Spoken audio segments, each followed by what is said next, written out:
Hi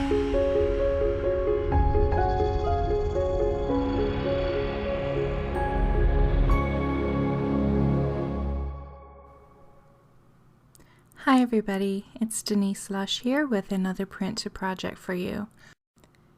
In this video, I'm going to show you how I use my gel plate to make some basic backgrounds for an album that I'm going to make. So I'm starting with a 14 by 17 inch piece of mixed media paper, and in total I use 3 sheets.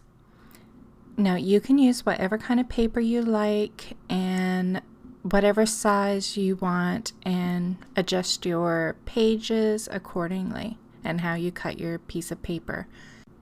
But for me and the paper that I am using, on the short side of my paper I divided it, I marked it at 4 1/4 inches, every 4 1/4. So you'll see me do that here. And instead of using scissors to cut the paper, I just used the edge of my ruler and it gave the pages just a nice torn look. I like that rather than complete straight. It depends on what style I'm going for, but for this one I liked the more rough looking edges. And once I get these 3 strips, I will then turn the paper and measure every 6 inches. So my pages are going to be 6 by 4 1/4.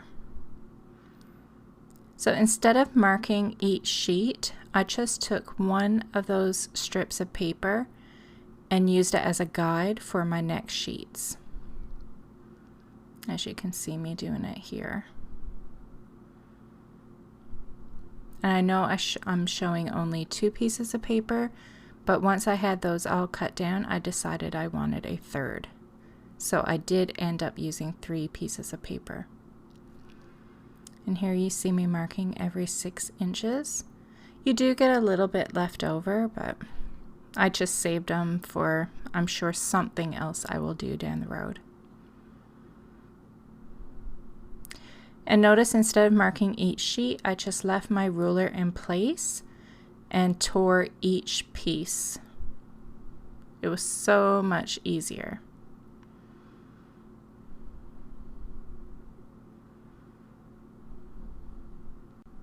So I have my 5 by 7 gel plate, and I want to keep these prints really simple, so you're not going to see an extraordinary technique used here.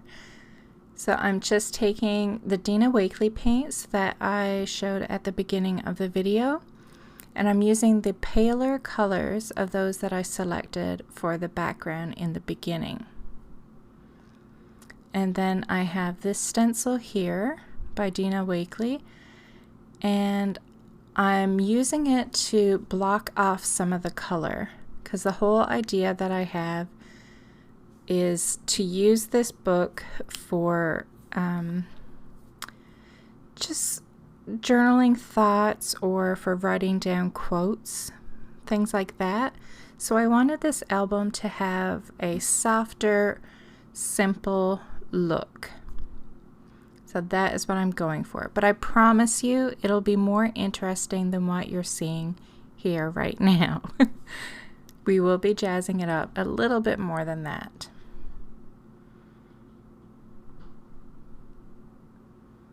So as you can see, this set comes with 5 different masks.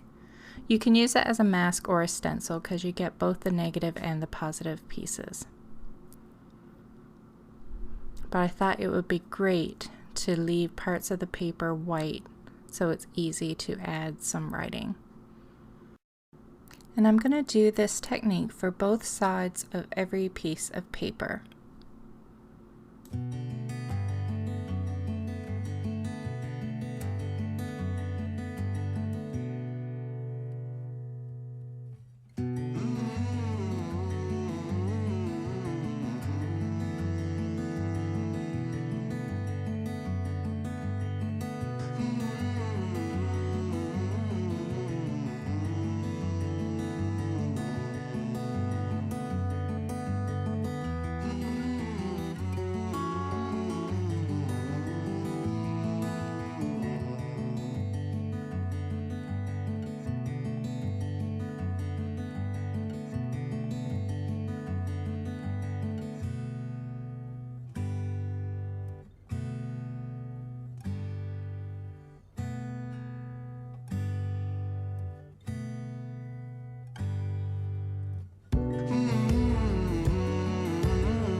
Now that I have the first step of the background complete, I'm going to go in again with just a little bit of design. And I'm going to do this by adding a little bit of stenciling. I have chosen stencils that have foliage on them. And I'm using the darker colors of the paints that I selected and shown you in the beginning of the video. And I'm going to do this on every single page, front and back. And just a little note, when you're looking at your pages and you're picturing where you want your stencil to line up, like for instance on the side of your blank journaling space, just put your stencil against your paper first to see how you want it to look, and remember to flip it.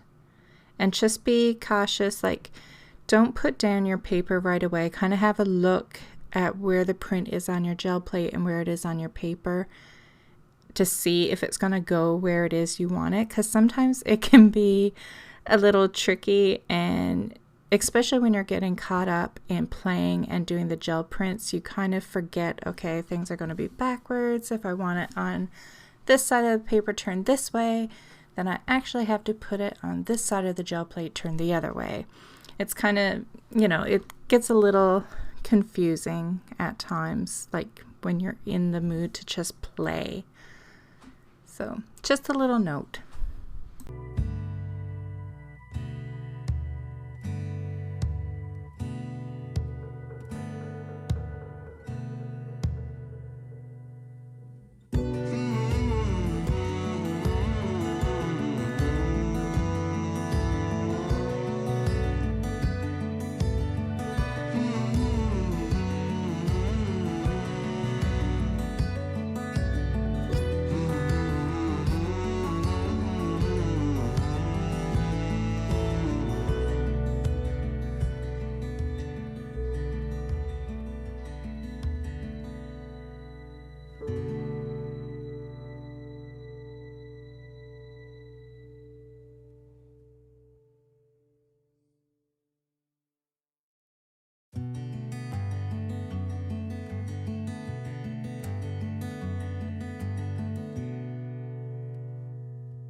If you would like to know the name of the stencils that I used in this video, check the description box below.